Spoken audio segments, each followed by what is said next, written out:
आपकी विधानसभा में आज वकीलों से आप मिले हैं, वहाँ प्रोग्राम किया गया, क्या उसका उद्देश्य था? देखिए, आज तहसील धौलाना में एक विशाल भंडारे का आयोजन किया था। वहां सभी अधिवक्ताओं ने हमें बुलाया था। हम उस विशाल भंडारे में गए थे और हमने भंडारे में प्रसाद ग्रहण किया था। और उसी बीच में फिर सभी अधिवक्तागण हम पहले भी उन लोगों के पास जाते रहे, तो थोड़ी 2027 के चुनाव पर चर्चा हो गई। अब चुनाव पर चर्चा होती तो फिर लोगों ने वही है कि भाई आज क्या हो रहा है देश में। लोगों ने पूछा जी, अब वहाँ जंतर मंतर पर धरना प्रदर्शन हो रहा है और यूजीसी को लेकर हो रहा है, आरक्षण को लेकर हो रहा है। तो हमने उन लोगों से ये कहा, देखो भाई, हम जो लोग हैं या हमारे धौराना विधानसभा या पूरे उत्तर प्रदेश के जो क्षत्रिय समाज हो गया या सवर्ण समाज हो गया, ये किसी आरक्षण के विरोध में नहीं है या किसी भी हमारे भाई का किसी समाज के लोगों का आरक्षण छीनने की बात नहीं कर रहे। इन्होंने सिर्फ इतना कहा है कि अदर जातियों में भी गरीब परिवार होते हैं, उनको गरीबी देख के या उनकी आर्थिक हालत देख के इनको भी आरक्षण दे दिया जाए, उसका आरक्षण का लाभ दे दिया जाए। साथ ही ये लोग चाह रहे हैं कि भाई जिन लोगों को एक बार आरक्षण मिल गया है, सपोज करो कोई सांसद बन गया है या कोई नेता बन गया है बड़ा, और या कोई आईएएस है, आईपीएस है, तो जिसके घर में परिवार में से वो ऐसी समाज भी है या जिसने आरक्षण का लाभ ले लिया है, तो ये लोग ये चाह रहे हैं कि भाई इसकी जगह आप दूसरे हमारे ऐसे समाज के भाई बहुत हैं गरीब जिनको जरूरत है, उन्हें दे दिया जाए। और कुछ जो सवर्ण समाज के हैं या किसी भी समाज के हैं, उसकी आर्थिक हालत देख के उसको भी उसका आरक्षण का लाभ मिलना चाहिए, ऐसी इन लोगों की मांग थी। तो हमने भी कहा भाई मांग तो इनकी ठीक है, इन्हें मिलना चाहिए, पर हम किसी भी आरक्षण का विरोध नहीं कर रहे। अधिवक्ताओं का कैसा आपको सपोर्ट मिल रहा है आपकी विधानसभा में? वहां हमारे विनोद राणा जी मिले, बार के अध्यक्ष हैं, और कई सारे वकील हमें मिले, पहले भी हम उनके बीच में जाते रहे। तो सभी ने हमें पूरा आश्वासन दिया है और हमने सभी का धन्यवाद भी करा। उन्होंने कहा कि भाई आने वाले 2027 में हम आपकी नीतियां और आपकी पार्टी की नीतियों से सहमत हैं, और कहीं ना कहीं उन्होंने हम पे भरोसा जताया, इसलिए उन्होंने 2027 में पूर्ण रूप से समाजवादी पार्टी का वोट देकर समर्थन करने का आश्वासन हमें दिया। महंगाई की अगर बात करें तो पहले गैस सिलेंडर और फिर अब पेट्रोल की बात करें या फिर अब चीनी के जो दाम है वो बढ़ गए हैं, किस तरह से देखते हैं? अब अगर आप महंगाई की बात करें तो जब 2014 में भारतीय जनता पार्टी आई थी, चीनी क्या रेट था? चीनी का मुझे लग रहा है उस टाइम लगभग लगभग कोई 18-20 रुपए किलो के आसपास था। आज चीनी 70 रुपए किलो जा रही है। तो ये तो मोदी के राज में तो अच्छे दिन तो आने ही हैं कि महंगाई हो रही है, 20 की चीज 70 रुपए में हो गई है। जो दाल 50 रुपए किलो थी वो आज 250 रुपए किलो हो रही है। जो तेल 50-60 रुपए लीटर होता था वो आज 200, 250, 300 हो रहा है। तो महंगाई तो इन्होंने कहां से कहां पहुंचा दी है। इन्होंने यही तो देश का विकास किया है कि भाई महंगाई अपने चरम पे। आप तेल देखिए, डीजल जो किसानों को उस टाइम पे 50-55 रुपए लीटर मिलता था, आज इन्होंने 100 पहुंचा दिया है। डॉलर देखो, जो 2014 में 60 रुपए से भी कम का रेट था, आज लगभग 96-97 रुपए, 98 रुपए तक डॉलर हो रहा है। देश पे कर्जा जो 55 लाख करोड़ था, आज 255 लाख करोड़ से भी ज्यादा कर्जा देश पे हो रहा है। तो इनकी नीति चाहे देश के लिए हो या विदेशी नीति हो, ये बिल्कुल फेल है। जनता ने इनको रिजेक्ट कर दिया है। इन्होंने बेरोजगार बच्चों पे, स्टूडेंट्स पे लाठीचार्ज किया है। बहुत बुरी तरह से हमारी बेटियों को, बहनों को मारा गया है, वहां पर उनके कपड़े फाड़ गए हैं।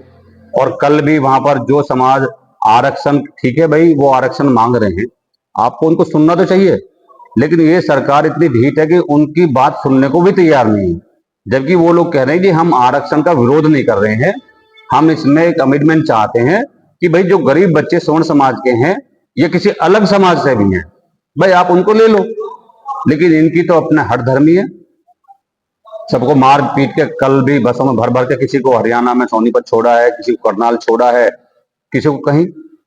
तो ये सरकार जो है बिल्कुल अपने पतन की तरफ है। 2027 में जनता इसके खिलाफ वोट देकर समाजवादी पार्टी को लेकर आएगी, ऐसा जनता ने मन बना लिया है। आप कह रहे हैं कि सरकार जो है भाजपा की वो ठीक नहीं है, लेकिन वही सरकार का आरोप है कि जो सपा की सरकार थी उसमें गुंडागर्दी थी, देश को लूटने का काम किया गया। अगर देश को समाजवादी पार्टी लूटती तो इतना बड़ा एक्सप्रेसवे कैसे बनता? अगर समाजवादी पार्टी ने लूटा होता तो कैसे इतना बड़ा इकाना स्टेडियम बन गया, 100 डायल बन गया, वेदांता हॉस्पिटल बन गया, इन्फोसिस जैसी कंपनी इंडिया में आ गई, नोएडा में या पूरे उत्तर प्रदेश में 5-6 शहरों में हमने मेट्रो लेके आए हैं। आप बताइए, हमारे बाद में क्या योगी जी या पूरी भारतीय जनता पार्टी 2 किलोमीटर भी रेल का वो विकास कर पाई है? जहां हमने छोड़ा था वो मेट्रो वहीं के वहीं है। क्या इन्होंने कोई फ्लाईओवर बनाए हों, कहीं सड़कें चौड़ी की हो? आबादी और कारों का जो है लगभग 10 साल में डबल हो गई है, लेकिन सड़कें बिल्कुल कंजेस्टेड हैं, टूटी पड़ी हैं, चिकित्सा बिल्कुल जीरो है, लोग मरण लग रहे हैं। इन्होंने ये विकास किया। देखिए, अगर हम बात करें आपकी मौलाना विधानसभा 58, तो जैसे कि आप जनसंपर्क लगातार बना रहे हैं, पब्लिक से जनता से जो है जनसंपर्क में लगे हुए हैं, जी, तो पब्लिक का जनता का कैसा प्यार आपको? देखिए, जनता 2012 से 17 के कामों को देखकर कि माननीय अखिलेश यादव जी ने कितने अच्छे काम किए थे। हमने रोजगार दिए थे, हमने सरकारी नौकरी निकाली थी, हमने 12th तक की शिक्षा फ्री करी थी, 12th करने के बाद में कन्या विद्याधन दिया था 20-20 हजार का, हमने लैपटॉप बांटे थे, हमने हाईवे बनाए थे, एक्सप्रेसवे बनाए थे, हमने बिजली के पावर प्लांट लगाए थे। हमने जो विकास किए हैं, जनता को आज लग रहा है कि बीजेपी ने कहीं ना कहीं लोगों को बांटकर या धर्म के नाम पे उनको बांटकर उनका वोट हासिल किया है, और जनता अब अपने आप को ठगा सा महसूस कर रही है। अब आए दिन आप देखिए इनके पेपर लीक होते हैं, बच्चों को नौकरी नहीं मिलती है, बच्चा अगर नौकरी मांगने जाता है तो उसको बदले में लाठी डंडा सर फोड़ा जाता है। आपने देखा होगा कितने बच्चों को, हमारी बहनों को सर फोड़ा, इन्होंने खून निकाले, उसके बाद में जेल में भेज दिया, और कितनों को FIR तक की उन पर हुई है जो अभी तक वापस नहीं ली है। आज कौन सा जिला, कौन सा प्रदेश ऐसा नहीं है बताइए जहां पर किसान आंदोलन नहीं कर रहे हैं? इसी सरकार में 700 किसानों ने आत्महत्या की थी दिल्ली के बॉर्डर पर। 1 साल बाद इस हठधर्मी सरकार ने अपना फैसला वापस लिया था। आज भी पूरा देश इन्होंने 2 लोगों को बेच दिया है, गिरवी रख दिया है। क्या बच रहा हमारे पास? 2 लोग बेचते हैं, 2 खरीद रहे हैं। इनकी हिम्मत नहीं होती कि अमेरिका जैसे देश को ये आंखों में आंख डालकर बात कर पाए। आज अमेरिका हमें सिखाएगा कि हमें तेल किससे लेना है, हमें गैस किससे लेनी है, और अमेरिका हमारे जो तेल के हमारे जहाज आते हैं उनको कितनी बार उन्होंने बताइए इस पर हमला किया। हमारे कितने जो जहाज में हमारे वो आते हैं चालक दल, उनको कितनी इनकी वहां हत्या कर दी गई है। लेकिन ये सरकार किसी भी कीमत पे उनके सामने बोलने की हिम्मत नहीं रखती। पता नहीं ऐसी क्या बात है जो मोदी जी नहीं बोलते हैं। देश में तो 56 इंच का सीना ठोक ठोक कर बोलते हैं, जब विदेश में आती है तो चुप हो जाते हैं। सरकार में किसी में हिम्मत नहीं है कि एक बार पलट कर जवाब तो दे दें कि भाई आप होते कौन हो हमें आदेश देने वाला, किससे तेल खरीदें, किससे गैस खरीदें, ये हमारा विषय है, लेकिन नहीं बोलते।